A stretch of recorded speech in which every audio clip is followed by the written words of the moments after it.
Assalamu alaikum, dear learners. How are you? I hope you all will be doing great in your life.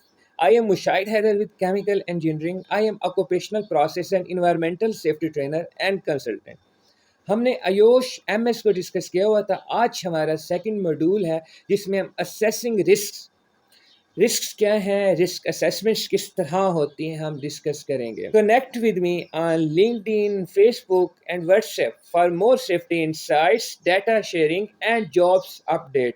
और अगर आपको किसी भी तरह की सेफ्टी सर्टिफिकेशंस करनी है तो उसके लिए भी रब्ता कर सकते हैं, लिंक डिस्क्रिप्शन में मौजूद है। We are starting module 2 assessing risk. इसके key learning objectives हैं what is risk assessment and how are the risk assessment carry out. We will discuss our three points with examples and information. So first is what is hazard. Hazard is something that cause harm to people and damage to property.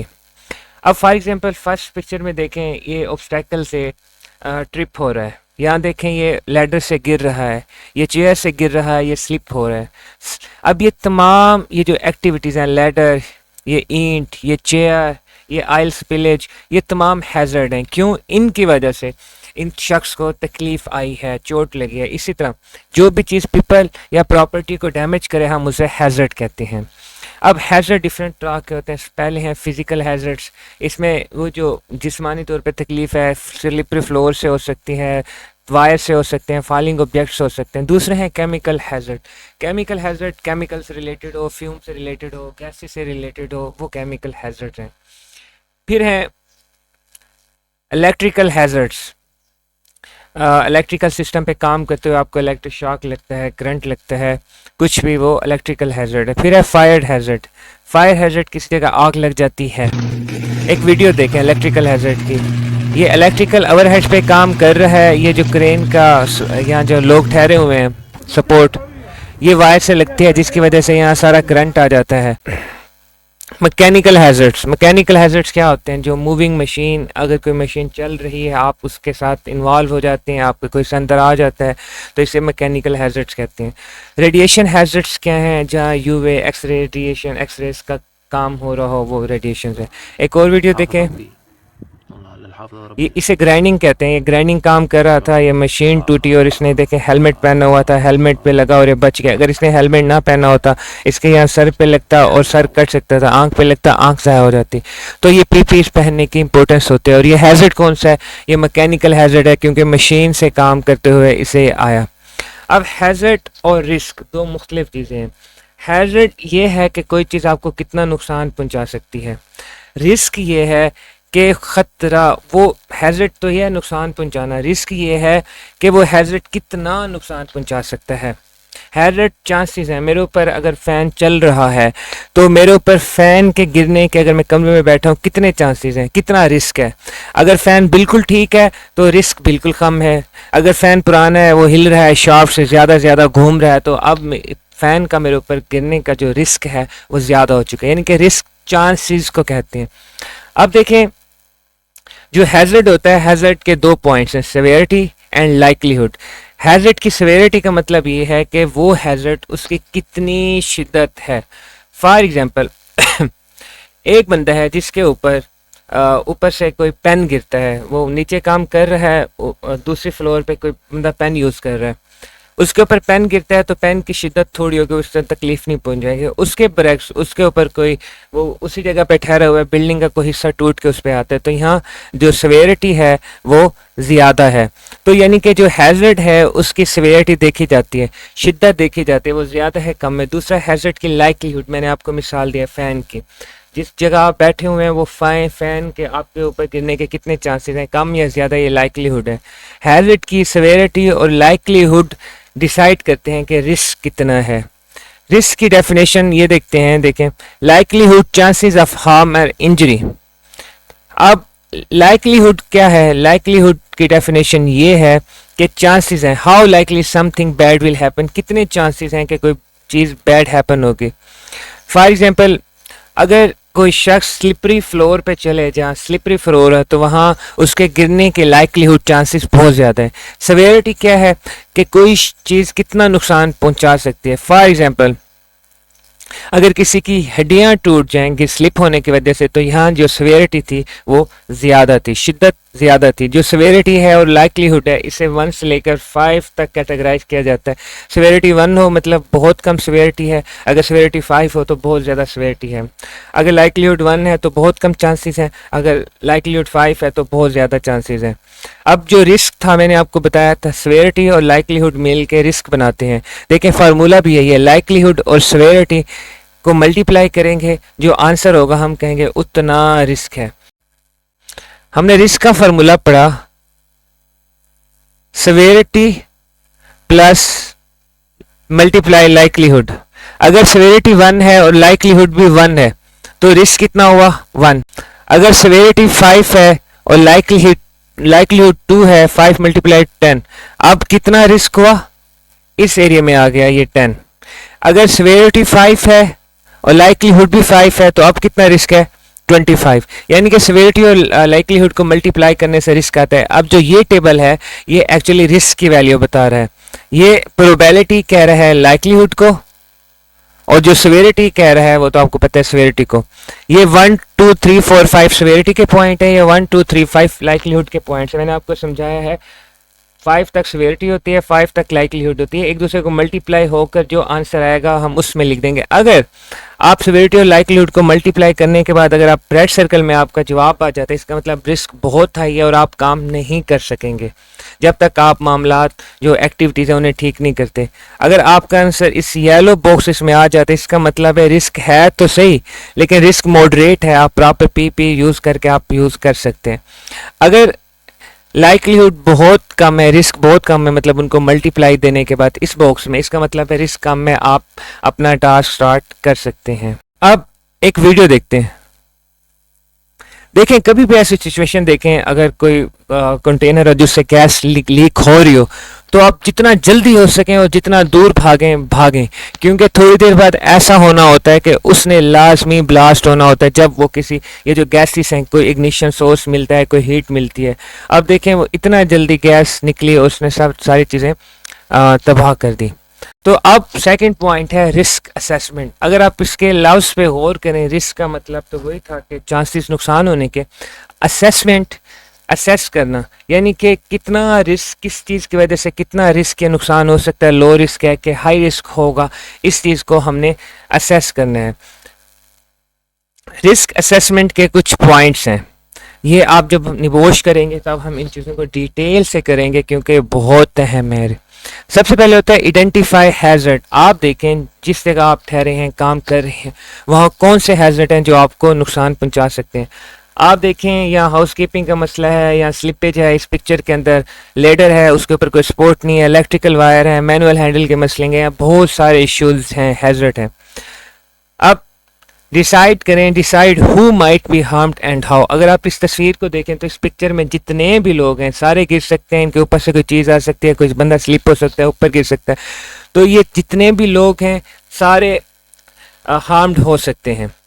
मैं आपको ये समझाऊंगा एक welder के example के तौर पे कि वेल्डर पे ये रिस्क असेसमेंट के 5 पॉइंट्स होते हैं, हम करेंगे। हम वेल्डर के केस में देखते हैं। वेल्डर के केस में decide who might be harmed and how. Welder किस तरह हार्म हो सकता है, क्योंकि वो वेल्डिंग के दौरान फ्यूम्स निकलेंगे, आई डैमेज हो सकता है, और इसके अलावा वेल्डर तो डैमेज होगा, उसके इर्द गिर्द जो लोग काम कर रहे होंगे वो भी डैमेज हो सकते हैं शोर की वजह से, नॉइस की वजह से। अब एक वीडियोस देखें वेल्डर की। अब ये वेल्डर है, काम कर रहा है, वेल्डिंग के दौरान रेडिएशंस निकलती हैं जो आंख में जाते हैं, आंख के रेटिना को डैमेज कर देते हैं, जिस वजह से आंख परमानेंटली ज़ाया हो सकती है। अब एक और वेल्डर की एग्जांपल देखें। ये वेल्डर पे काम कर रहा है लेकिन इसके मुंह पे लगे हो, ये इसने पीपीज इस्तेमाल नहीं की हुई थी, तो मतलब वेल्डिंग के उससे भी इशू हैं, इर्द गिर्द के भी इशू हैं। थर्ड पॉइंट है evaluate the risk and decide on precautions. Risk assessment का थर्ड पॉइंट होता है evaluate the risk and decide on the precautions. अब सबसे पहले हम देखते हैं कि जहाँ वेल्डिंग हो रही है वहाँ कंट्रोल मेजर्स क्या हैं। हम देखते हैं कि वहाँ एग्जॉस्ट सिस्टम लगा हुआ है, यानी कि अगर कोई फ्लेम वगैरह डस्ट एयरबोर्न प्रोड्यूस हो रही है तो वो इन वेंटिलेशन से, लोकल एग्जॉस्ट वेंटिलेशन LEL से बाहर चली जाएगी। अच्छा, दूसरी चीज़ हम देखते हैं कि जो कंट्रोल मेजर्स हैं वो एडिक्वेट हैं, वो मुनासिब हैं वेल्डिंग के लिए। हम देखते हैं कि नहीं, LEL तो लगा हुआ है लेकिन इसके जो फिल्टर्स हैं यहाँ फ़िल्टर्स लगे होते हैं, वो प्रॉपर काम नहीं कर रहे थे, यानी कि जो वो कंट्रोल मेजर्स हैं वो सफिशेंट नहीं है। थर्ड है एडिशनल कंट्रोल मेजर्स, हम कुछ एक्स्ट्रा कंट्रोल मेजर्स देते हैं ताकि हमारा मसला हल हो जाए। अब जो वेल्डिंग कर रहे होते हैं, वेल्डिंग के दौरान ज़रात होते हैं एयरबोर्न, जो उसके वो इनहेल कर रहा होता है, रेडिएशन उसकी आँखों में जा रही हैं, और वेल्डिंग के दौरान वो जो हीटेड है वो उसके हाथ पे लग सकता है सोल्डर, और उसका हाथ भी जल सकता है। तो हमें कुछ एहतियात करनी होती है, तो हम एडिशनल कंट्रोल मेजर्स यूज़ करते हैं, उसमें हम मुख्तलिफ़ चीज़ें वेल्डर को दे सकते हैं। फिर जब रिस्क कंट्रोल करते हैं ना, उसके एक प्रॉपर हिरार्की होते हैं, इससे भी हम डिटेल से देखेंगे। सबसे पहले होता है एलिमिनेट। हम देखते हैं कि जो हम काम कर रहे हैं वो एक्टिविटी ही हमें ना करनी पड़े अगर मुमकिन हो। फॉर एग्जांपल आपने थोड़ा ऊपर जाके पेंट करना है, आप वो पेंट रोलर लेके आ सकते हैं, नीचे ठहर के ऊपर पेंट कर लेंगे, आपको ऊपर चढ़ना ही ख़त्म हो जाएगा। दूसरी होती है सब्स्टिट्यूट।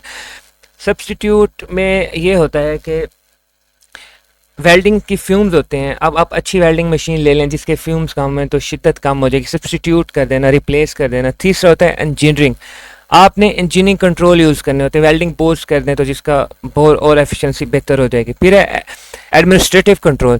इसमें एडमिन क्या कर सकती है, वो जो काम कर रहा है उसका ड्यूरेशन कम कर सकती है, उसे रेस्ट ब्रेक दे सकती है, उससे पहले ट्रेनिंग दे सकती है, और लास्ट है पीपी, और एंड में आपने पीपीईज भी देनी है। अब याद रखिएगा, सबसे पहले हमने कोशिश करते हैं एलिमिनेट हो जाए, फिर सब्स्टिट्यूट हो जाए, इंजीनियरिंग हो जाए, admin control, PP control. PP सबसे लास्ट लाइन में डिफेंस ऑफ कंट्रोल है, इसे हम एंड में देखते हैं जब हमारे मकसद हमें मिल ना रहे हों। मोस्टली जो एलिमिनेट और सब्स्टिट्यूट है ये एप्लीकेबल इंडस्ट्रीज में नहीं होता, हम इंजीनियरिंग, एडमिन और पीपीज को कंट्रोल को देख रहे होते हैं। यानी कि ये इस तरह आप देखते हैं कि रिस्क कितना है और उसको कितना कंट्रोल किया जा रहा है। इससे क्या फ़ायदा होता है, इससे आप आते हैं 4 स्टेप पे। आप record find significant findings and implement. आपने जो ऑब्जर्वेशंस की उसके बाद आपको जो रिज़ल्ट मिले आप उसे डॉक्यूमेंटेड करते हैं और उस पर एक्शंस लेते हैं। अब आप एक एक्स्ट्रा एक्शन ले रहे हैं, आपने उसे कहा PAPR, powered air purifying respirator use कर लो, और जो LEL के फ़िल्टर चेंज नहीं हुए थे आप वहाँ उसकी स्केजुअल मेंटेनेंस कर लो, पीरियडिकली उसको मेंटेनेंस करते रहो, उसके फ़िल्टर चेंज करते रहो। जो लास्ट स्टेप है रिव्यू एंड अपडेट असेसमेंट। कुछ ऐसे बाद आपने दोबारा उस फील्ड में जाना है जहाँ वेल्डिंग हो रही थी, देखें कि रिव्यू करें और देखें कि चीज़ें अब बेहतर हैं कि नहीं है। अब टाइप ऑफ रिस्क असेसमेंट, 3 तरह के रिस्क असेसमेंट होते हैं। फर्स्ट होती है क्वांटिटेटिव रिस्क असेसमेंट। इसमें मैंने आपको बताया है, इसमें जो रिस्क असेसमेंट की वैल्यू होती है वो 1 से लेकर 25 तक होती है जो हमने पढ़े हैं। दूसरी है क्वालिटेटिव रिस्क असेसमेंट। इसमें हम ये नहीं कहते रिस्क 2 है, 5 है, 10 है, 25 है। इसमें हम रिस्क कहते हैं ये रिस्क हाई है, लो है या मीडियम है। कोई भी एक्टिविटी हो रही है उसे देख के कहते हैं यहाँ रिस्क हाई है, वेल्डिंग हो रही है, ये यहाँ रिस्क हाई है, और वहाँ जो वेल्डिंग हो रही है वहाँ रिस्क लो है। थर्ड होती है जेनेरिक रिस्क असेसमेंट। जेनेरिक कहते हैं कॉमन रिस्क असेसमेंट, ऐसी रिस्क असेसमेंट जो तमाम एक्टिविटीज़ पे फिट हो जाए। मतलब अगर वही रिस्क असेसमेंट वेल्डिंग वाले पे भी रिस्क फिट हो जाए, वही रिस्क असेसमेंट आपका जो होल वाचर है वो भी यूज़ कर ले। मतलब जेनेरिक एक रिस्क असेसमेंट वर्क प्लेस पे डिफरेंट जगहों पे वैलिड होती है। एक वीडियो देखते हैं। अब एक वर्कर काम कर रहा है, अब एक जगह खाली थी वो इसमें आके गिर गया। अब हम ये नहीं कह सकते वर्कर की गलती है, वो वर्कर यहाँ आके गिर गया। मसला यहाँ एडमिनिस्ट्रेशन कंट्रोल का, यहाँ बार लगा देते, बैरिकेड कर देते और यहाँ को इस तरह का सिंबल लगा देते जिसकी वजह से पता चल जाता नीचे मैं गिर सकता हूँ और वो ना गिरता। अब एक और वीडियो देखें, ये वर्क प्लेस है, ये शख्स यहाँ से जा रहा है, जैसे सेंटर में जाता है ये जो रोलर है इसने ब्लास्ट हो जाना है। अब इसने ब्लास्ट हो गया, अब ये बता नहीं रहा था कि मैंने ब्लास्ट होना है। तो इंडस्ट्री में हर वक्त आपके इर्द गिर्द मशीनें होती हैं, तो आपको कभी भी कोई भी मशीन माल फंक्शन करके आपको नुकसान पहुंचा सकती है। तो इसलिए आपको प्रॉपर पीपीज यूज़ करने होते हैं, हेलमेट वगैरह दूसरी चीज़ें। अगर आप उस शख्स ने हेलमेट यूज़ किए होते, ग्लव्स यूज़ किए होते तो उससे उस तरह नुकसान ना होता। अब रिस्क असेसमेंट के बेनिफिट्स क्या हैं? लीगल रिक्वायरमेंट्स पूरी होती हैं, वर्कर्स प्रोटेक्ट होते हैं, गुड बिजनेस प्रैक्टिस है, कॉस्ट सेविंग होती है, इंश्योरेंस प्रीमियम कम होते हैं, कंपनी की रेपुटेशन बढ़ जाती है। अब ये वो तमाम चीज़ें हैं जो हम डिस्कस कर चुके हैं। ये देखिए अब इसमें कितने स्विचेस लगा दिए हैं, अब ओवरलोड होने की वजह से इसमें आग लग गई। अब जब आप सेफ्टी रिप्रेजेंटेटिव होंगे आप उन्हें बताएंगे कि ओवरलोड करंट का नहीं करना, एक ही जगह में सारे सॉकेट्स स्विच नहीं लगा देने जिससे आग लग जाए। अब आपके लिए क्वेश्चन है, imagine you are a safety officer in a bank. What steps would you take if you identify a serious risk in your workplace? आपके वर्क प्लेस में कोई सीरियस रिस्क आ गया, आप उसे कैसे मैनेज करेंगे? हिंट आपको ये देता हूँ कि हमने रिस्क असेसमेंट के जो 5 स्टेप्स पढ़े हैं आपने वो बताने हैं। जो रजिस्टर्ड स्टूडेंट्स हैं वो व्हाट्सएप पे ये अपनी असाइनमेंट शेयर कर देंगे और जो बाकी स्टूडेंट्स हैं वो भी इसे कर सकते हैं। अच्छा, अब आप लोग लिंक्डइन, व्हाट्सएप, फेसबुक और इंस्टाग्राम पे फॉलो कर लें, मुझसे कनेक्ट हो जाएं ताकि वहाँ मैं जो जॉब शेयर करूँ, जो इन्फॉर्मेशन शेयर करूँ, जो सेफ्टी के इंसाइट शेयर करूँ आपको मिल जाएं और आपको फ़ायदा हो सके। और जो स्टूडेंट्स रजिस्ट्रेशन करना चाहते हैं कि किसी भी तरह का शॉर्ट सेफ्टी कोर्सेज करना चाहते हैं वो भी गाइडलाइन ले सकते हैं।